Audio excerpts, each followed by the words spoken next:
Tem que ter prisão perpétua. O preso tem que ser obrigado a trabalhar dentro do presídio, né? Inclusive ter penas de trabalho forçado, né? É o seguinte, ou você trabalha ou você vai ficar no presídio o resto da sua vida. Sua pena pode até não ser de prisão perpétua, porque seu crime não é tão grave. Mas se você não trabalhar, você não sai.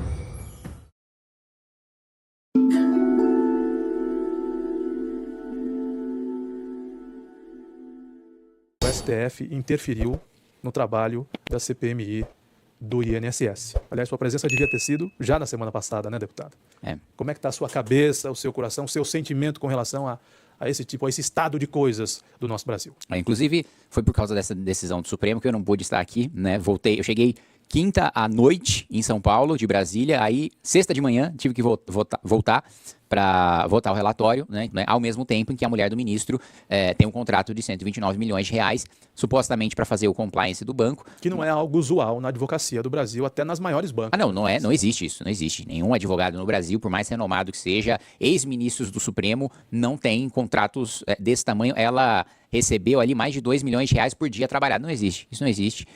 Quanto desse contrato ela recebeu, deputado? Isso, não sei exatamente o quanto ela chegou a receber, mas foi para desenhar o código de conduta, e o código de conduta é uma apresentação de PowerPoint, né? Quando você para ver, tá público ali no site do Banco Master, inclusive não tem o nome dela assinando, né? Mas ela diz que foi isso que fez. A gente analisou inclusive os metadados desse código de conduta e a gente encontrou que na realidade era um cunhado do ministro Alexandre de Moraes, uma cunhada do ministro Alexandre de Moraes, que era autora daquele documento, né?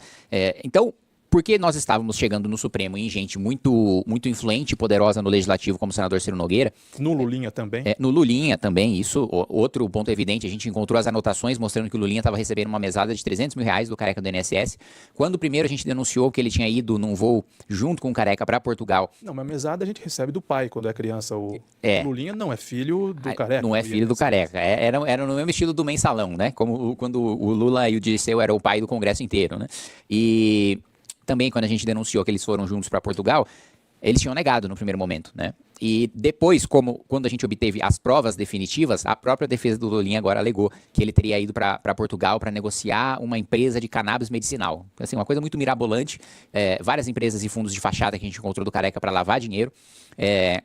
E referências dele falando sobre o filho do homem, né? Claramente falando sobre o Lulinha. Então, por isso que o Supremo tomou essa decisão que não tem precedentes, né? As CPMIs sempre foram prorrogadas porque a lei determina que ela é prorrogada automaticamente, que não depende da vontade do presidente do Senado, que o presidente do Senado, Davi Alcolumbre, também se negou a prorrogar. Nós prorrogamos... E a tal equidistância ostensiva que tem que manter os poderes? Não tem nenhuma, não tem... Em país sério, né? O poder não interfere no outro, né? Exatamente. Eu tive no começo do ano no Japão, na Suprema Corte, né? É uma Suprema Corte extremamente contida. Menos de 10 casos vão a plenário por ano na Suprema Corte japonesa. Então, assim, as pessoas votam a indicação de ministro do Supremo, né? O gabinete da primeira-ministra indica o ministro, o imperador nomeia e vai para voto, né? Na mesma eleição que os japoneses votam para deputado, eles também votam para referendar ou não a indicação do gabinete da primeira-ministra para o Supremo. E nunca nenhum foi rejeitado, e de 10 em 10 anos eles são reavaliados pela população e nunca nenhum foi rejeitado, porque é uma atuação tão contida, tão correta, que a população sequer precisa fazer o controle. Aqui no Brasil... Os mandatos duram mais de 10 anos, como no Brasil. Lá de 10 em 10 anos, não tem mandato, mas de 10 em 10 anos a população vota para saber se o ministro continua. A população pode definir continuidade ou não. Isso, a população derruba, se quiser. É a única maneira de derrubar o ministro supremo do Japão é o voto popular. Aqui, eu não tenho a menor dúvida de que se ministro fosse de 10 em 10 anos, voto popular, sobraria muito poucos na Suprema Corte. Então, infelizmente, é uma intervenção, uma violência contra o parlamento sem precedentes, mas o que me indigna mais não é nem essa atuação do Supremo, é a covardia do Senado, né? Vários senadores dão discursos bravos na tribuna falando sobre a necessidade de promover impeachment de ministro supremo, só que aí os senadores da dita oposição votaram no Davi Alcolumbre, que dizia abertamente que jamais pautaria. Davi Alcolumbre disse, aspas, nem se 81 senadores, a totalidade do Senado, quisessem, eu vou pautar. Então, como é que você pode ter um discurso dizendo que você defende impeachment de ministro supremo e votar no presidente do Senado que é contra, né? Então, é um jogo de fachada para enganar o eleitor que, infelizmente, muita gente cai, né? Deputado, em algum momento, os escândalos do INSS e do Banco Master se misturam, se confundem? Se misturam, por isso que na CPMI do INSS a gente chega no Vorcaro, porque o Banco Master também trabalhava com empréstimo consignado, né? E a CPMI do INSS trata do roubo de aposentados não apenas nas fraudes, né? Dos descontos associativos, né? Então, eu sou um aposentado, falsificam a minha assinatura para dizer que eu estou associado a um sindicato e o sindicato come um pedaço da minha aposentadoria. Esse é o núcleo do escândalo. O outro escândalo é você contratar empréstimos consignados sem a anuência da pessoa. Minha mãe foi vítima desse golpe, dessa fraude, né? Quando ela foi ver, ela estava pagando mensalmente uma coisa na pensão que ela não sabia o que era. Aí chegou no banco e falou, não, o empréstimo que você tomou, mas que empréstimo? Não tomei empréstimo nenhum. É nessa parte do empréstimo consignado que a gente chegou no escândalo do Banco Master e por isso que a gente chegou no Alexandre de Moraes, chegou no Dias Toffoli, chegou no Ciro Nogueira. Essas pessoas têm que ir direto pro inferno, né? Não tem outro caminho para isso. Não há perdão para quem faz esse tipo de coisa, né? Pessoalmente, né, eu defendo uma nova Constituição, inclusive para pessoas que tenham ligações e sejam faccionados, estejam ligadas ao crime organizado, tenham prisão perpétua, tenham pena de morte. Infelizmente, a nossa Constituição não permite isso, mas eu digo para você que eu tenho certeza que eu vou viver para ver uma Constituinte, uma Assembleia Nacional Constituinte. A nossa Constituição não sobrevive porque ela condena o nosso país ao fracasso. Do fracasso que a gente viu da Constituição até hoje, em todos os setores, principalmente serviços públicos, um fracasso na segurança, um fracasso na saúde, um fracasso na educação, assim, um fracasso monumental, na infraestrutura também nem se fala. Então, essa reforma precisa ser feita, né? Inclusive pra gente... Qual é a sua idade, deputado? Eu tenho 30 anos. Então, acho que dá tempo. Não, eu acho que, inclusive, assim, considerando os prazos de validade das constituições do Brasil, essa já é a que durou mais. Então, assim, pela história do Brasil, ela tende a acabar em breve, né? Então, e espero que acabe, porque, de fato, é uma Constituição que em boa parte, responsável pelo fracasso que a gente vive no nosso país. Deputado Kim, a gente fica sem entender uma série de coisas. A Polícia Federal veio à região de Limeira, Americana, Rio Claro, Limeira, na Operação Falax. Prendeu algumas pessoas, acusadas, segundo a investigação, com indícios robustos dessa investigação da Polícia Federal, de desvios da ordem de 500 milhões de reais. Então, o responsável, o líder, o chefe do esquema lá de Americana se apresentou à polícia. Aqui em Limeira houve 2 prisões, a esposa de um médico e mais um empresário, e também um outro de Americana. Outro né? Americana. Foram 4 prisões. Sabe quanto tempo eles duraram presos, deputado? A operação aconteceu semana passada. 3 dias? 4 dias. 4 dias. Eles já estão soltos. A mesma juíza que sentenciou, não é, Rafa? A mesma juíza que sentenciou pela prisão deles, concedeu a liberdade deles em 4 dias. A gente está falando de R$500 bilhão, de um esquema de R$500 bilhão, de fraudes em instituições financeiras, em bancos, de desvios, dentro de bancos, inclusive da Caixa Econômica. Sim, da própria Caixa Econômica. Caixa Econômica, que é um banco público. Sim. 4 dias, deputado.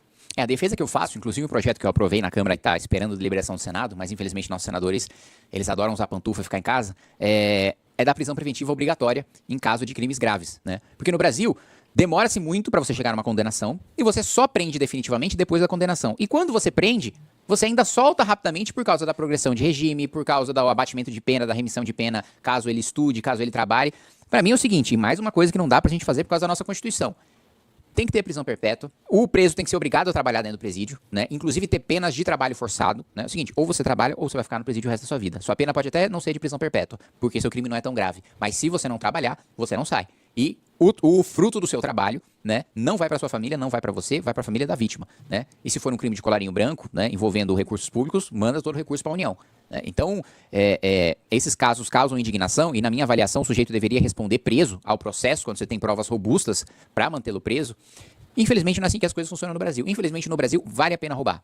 Vale a pena você ser um criminoso. Né? Não, sem dúvida nenhuma. As mensagens que o país passa às pessoas, de uma forma geral, é que o crime compensa. E cada vez mais as pessoas não acreditam nas instituições e se sentem, o honesto se sente otário. Otário, exatamente. Né? Porque ele trabalha, ele paga imposto, vai para o sistema de saúde, pega uma fila gigantesca. Muitas instituições sequer têm um atendimento de qualidade, outras têm, mas muitas outras não têm.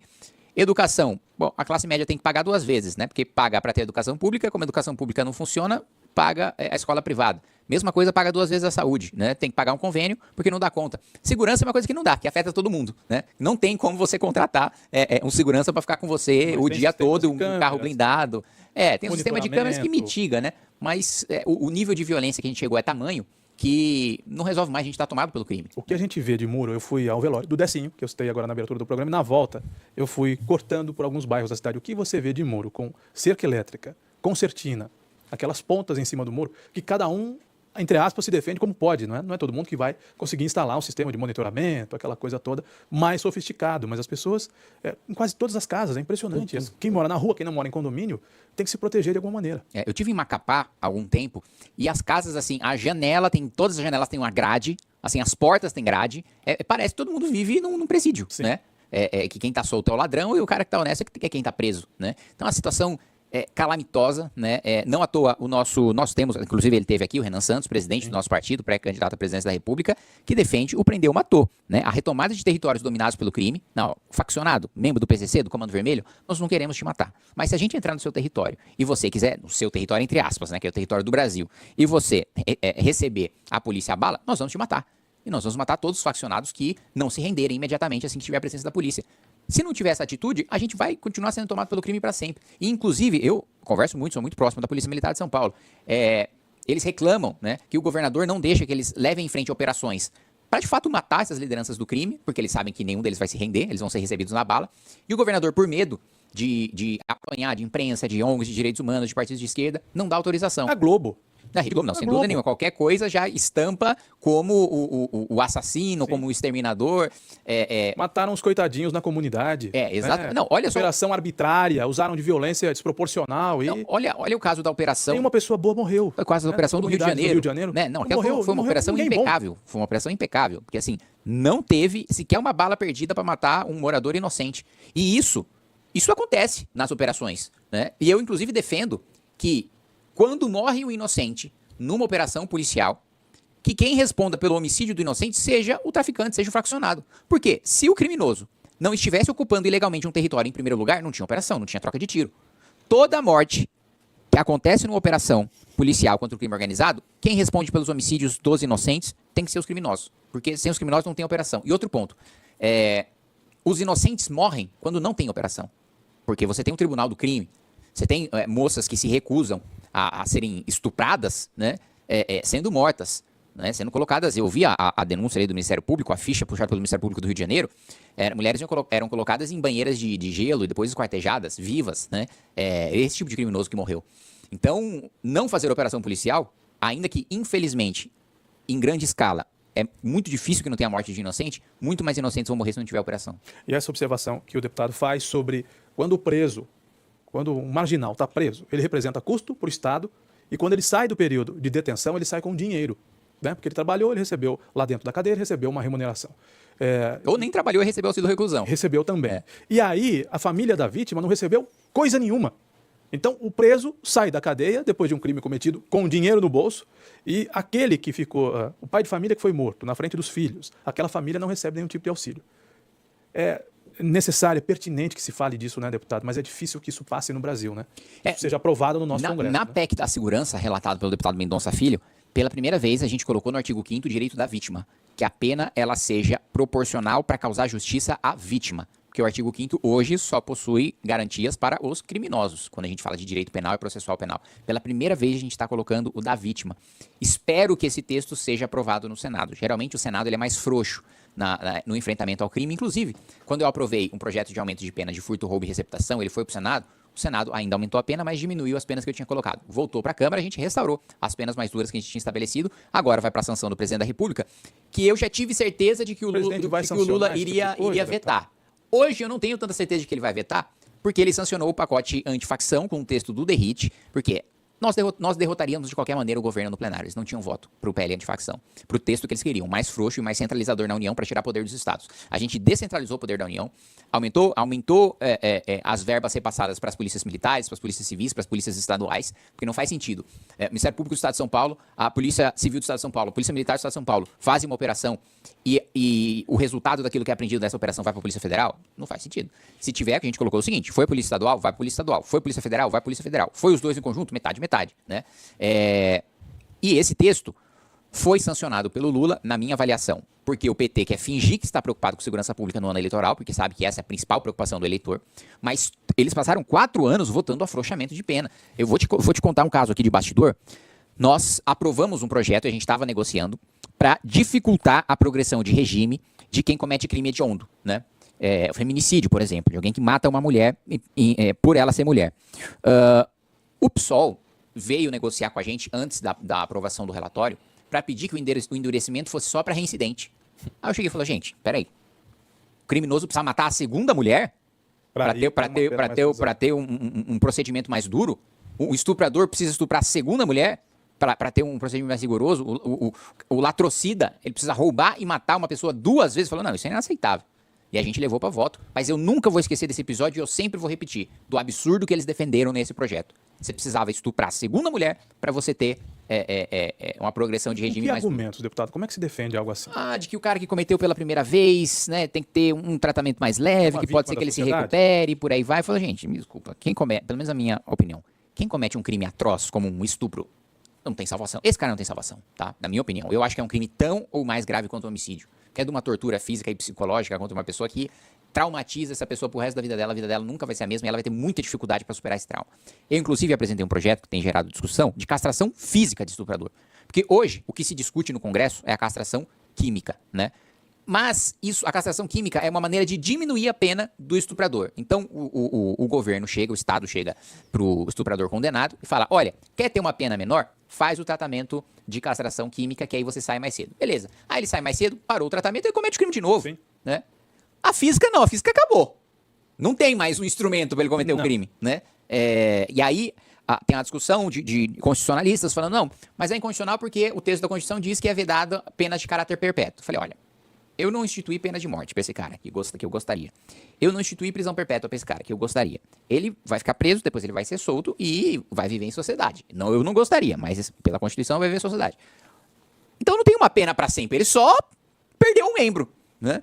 E aí pode falar, não, mas essa é uma interpretação mirabolante da Constituição. O Supremo sempre faz isso pra salvar bandido. A gente não pode ter uma interpretação também pra punir o criminoso? Eu acho que sim. O Supremo sentencia criminosos beneficia criminosos já sentenciados que podem sair da cadeia pela porta da frente, né? O André do Rep, que o Supremo, o Marco Aurélio soltou. Decisão do Supremo. Pô, o cara é um dos maiores criminosos faccionados do país. Aí foi prender de novo, fugiu, óbvio.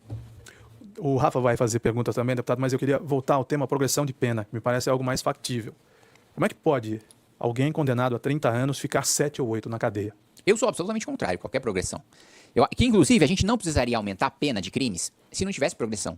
Porque, por exemplo, eu aumentei a pena de roubo no projeto que eu aprovei. Aí as pessoas pensam, pô, mas aí é só o cara ficar mais tempo na cadeia? Eu falo, não. No Brasil, aumentar a pena significa a diferença entre ele ir preso, ficar no mínimo um dia preso, ou ele não ir preso. Sim. Porque se a pena for menor do que 4 anos, o juiz vai converter a pena de prisão em restritiva de direitos. Aí ele vai entregar uma cesta básica, vai pagar uma multa, vai assistir palestra. Até 8 anos, semiaberto. Só depois de 8 anos? De 8, obrigatoriamente precisa começar no fechado, né?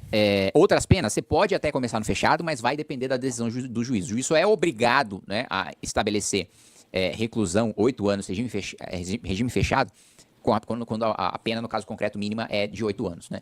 Então, é a diferença dele ser ou dele não ser preso, né, a pena. E do quanto tempo que ele vai ficar na cadeia, desconsiderando que ele não vai ficar o que está na lei. Inclusive, tem um estudo muito bom, professor Pérez Chiquida. Como já não ficaram, Elise Matsunaga. Exato, a Suzana von Richthofen. Depois ainda vira estrela e recebe royalty de documentário, né? Sim. Que é uma bizarrice. Então, se não tivesse progressão, cumprisse a pena de ponta a ponta, as penas hoje estão altas se não tivesse progressão, se não tivesse esses benefícios processuais, né? E um outro ponto é que o estudo que eu ia falar do Pérez Chiquida, ele entrevistou presos, né? E ele faz essa pesquisa corriqueiramente. E os presos dizem que, se a gente somar as respostas deles, se tivesse, que ele perguntou, qual pena precisaria existir para você não cometer crime? Aí eles falam, pena de morte, prisão perpétua e cumprimento de pena de ponta a ponta. Mais de 80% dos criminosos falam que essa é a melhor solução. Tô falando, meu amigo, se o cara que vive disso tá dizendo que essa é a solução, quem sou eu para discutir?